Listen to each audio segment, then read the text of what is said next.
अस्वस्थता से गुजर रहा हूँ। ऐसा ना हो कि कवि यहीं शहीद हो जाए, है ना? थोड़ा सा और अगला कवि सम्मेलन मेरी स्मृति में ही कराना पड़ा, ऐसा ना हो। आवाज़ बढ़ा दो। बहुत बढ़िया कार्यक्रम हो चुका है। बिटिया ने बहुत अच्छी वीररस कविता सुनाई। प्रवीण पंड्या जी से कार्यक्रम की नींव पड़ी, और जब नींव इतनी मजबूत हो तो इमारत बुलंद होती ही है। इतना बढ़िया सफल कार्यक्रम भाई। एक बार प्रवीण पंड्या जी को इस यज्ञ हवन को सुलगाने के लिए, इस काव्य हवन को सुलगाने के लिए एक बार सच्ची तालियां बजाइए। आनंद तो हमने आज से पूरी रात लिया है, लेकिन वास्तव में इन्होंने एक बड़ा काम आपके लिए किया है। तो कल जब आप उनको सुबह मिलें तो इनकी पीठ जरूर थपथपाइएगा कि प्रवीण, तुमने आज तक जो भी किया हो सब माफ, लेकिन कल रात एक अच्छा कार्यक्रम किया था। कल रात एक अच्छा कवि सम्मेलन किया महादेव के दरबार में। बड़ी आनंद की रात्रि हुई। आइए, अपने क्रम में हूँ, कोई भी काम हम करते हैं तो कुछ सलाहकार आते हैं, और वो सलाहकार कम होते हैं, तबाहकार ज़्यादा होते हैं। हर काम में राय देने वाले लोग जरूर आते हैं। जैसे आपने ये यज्ञ किया, इस मंदिर का पाठोत्सव करना होगा, समिति बनी होगी, किसी को अध्यक्ष बनाया होगा, या पहले से ही कोई समाज का गांव का अध्यक्ष होगा।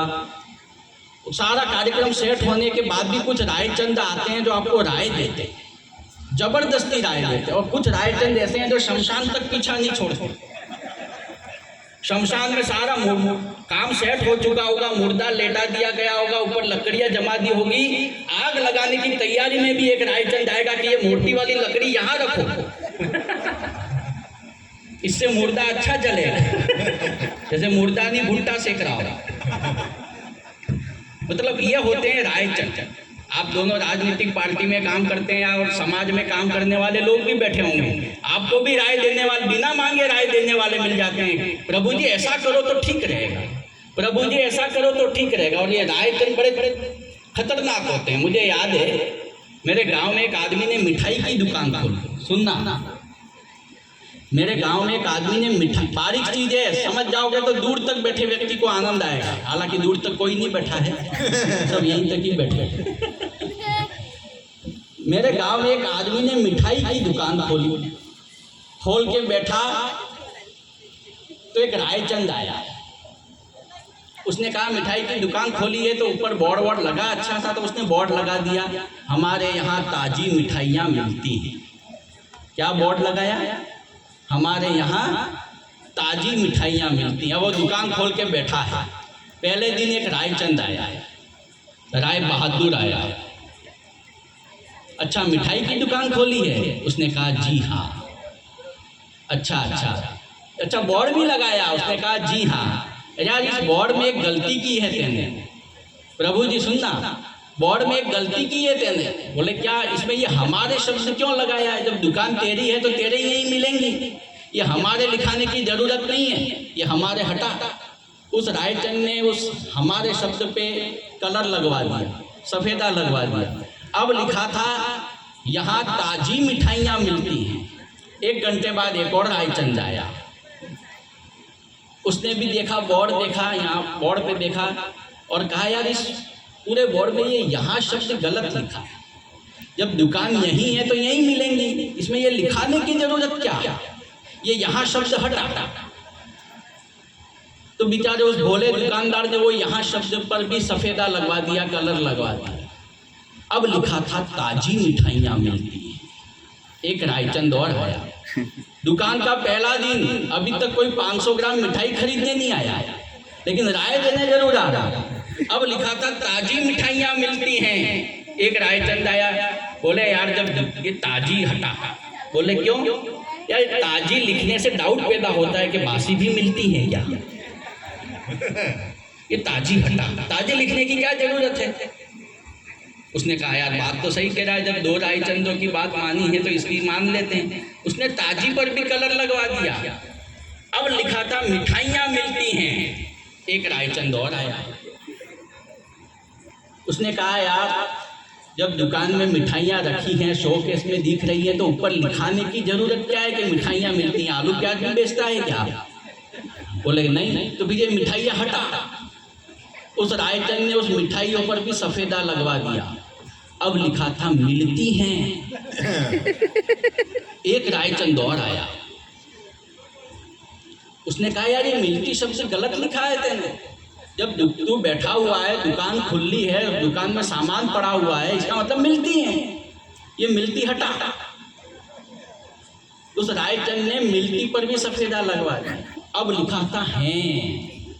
पूरे बोर्ड पे एक शब्द लिखा है, एक अक्षर हैं, तो भी चैन नहीं है। एक रायचंद और आया। अभी तक मिठाई खरीदने कोई नहीं आया सर। अब वो एक रायचंद आया, बोले यार दुकान खुली है, सामान सजा है तभी तो तू बैठा है, नहीं तो घर नहीं चला जाता। ये है हटा। उस रायचंद ने वो जो बचा पूछा है था उस पर भी सफेदा लगवा दिया।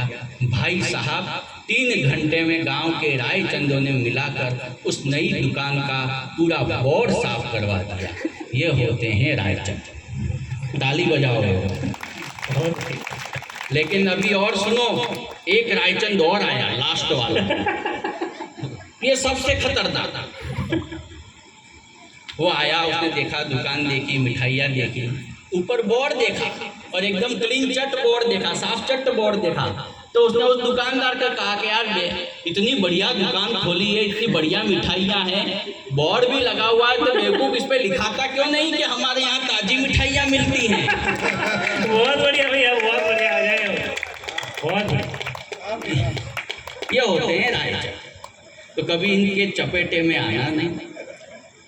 कुछ कविताएं आपको सुना देता हूँ, उसके बाद अपना स्थान ग्रहण करूँगा। वैसे समय बहुत हो चुका है, 3-4 दिन से आप इस यज्ञ हवन में बैठ रहे हैं। भीषण गर्मी भी पड़ रही है और उस गर्मी में इस यज्ञ की अग्नि में आप बैठते हैं तो आपके ज़्यादा प्राण नहीं पिएंगे। मात्र 10 मिनट में ये कवि सम्मेलन पूर्णाहुति को प्राप्त होगा।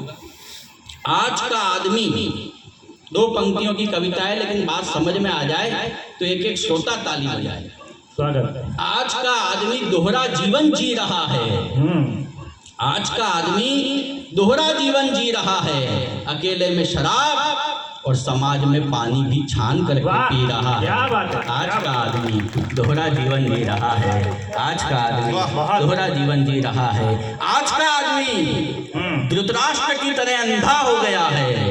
लाभ हानि की तुला पर तुलता हर रिश्ता अब धंधा हो गया है। और हर आदमी को चेतावनी है कि आदमी से सावधान रहे। हर आदमी को चेतावनी है कि आदमी से सावधान रहे। ये भीतर से नागफनी है और ऊपर से रजनीगंधा हो गया है। भीतर से नागफनी है और ऊपर से रजनीगंधा हो गया है। मेरा दुख, मेरा सुख, मेरा सुख तेरे दुख का सामान हो रहा है। आजकल होता क्या है, पड़ोसी सुखी है तो हम दुखी हैं। किसी का सुख हमसे बर्दाश्त नहीं होता। मेरा सुख तेरे दुख का सामान हो रहा है। जलन की आग में हृदय शमशान हो रहा है। और मैं चूड़ियां बेचकर भी कंगाल हो गया हूँ। वो बेचता कफन है और धनवान हो रहा है। वो बेचता कफन है और धनवान हो रहा है। वो बेचता कफन है। कुछ 2 घटनाएं ऐसी घटी हैं पिछले दिनों राजस्थान में। एक घटना काकरी डूंगरी की, एक घटना उदयपुर में एक सिर काट दिया गया। क्यों काटा? काकरी डूंगरी में क्या हुआ? निर्दोष लोगों की हत्याएं हुई, मारे गए। किसके द्वारा भड़काए गए ये मैं नहीं कहता, आप सब जानते हैं, आप सब बुद्धिजीवी लोग हैं। लेकिन 4 पंक्तियां कहता हूं और लगे कि ये पंक्तियां सही थी तो एक एक श्रोता की तालियां उस पर मिलने लगे कि जिम्मेदार हैं वे इस सारे ही फसाद के। कौन था इनके पीछे? राजनीति थी और कोई नहीं था। आपको और मेरे जैसे भोले इंसान नहीं होते हैं, राजनीति होती है।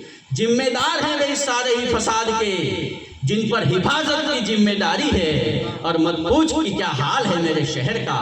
बारूद का ढेर है और माचिस की पहरेदारी है। बारूद का ढेर है और माचिस की पहरेदारी है। बारूद का ढेर है और माचिस की पहरेदारी है। आइए अब इस कवि सम्मेलन को पूर्ण करें।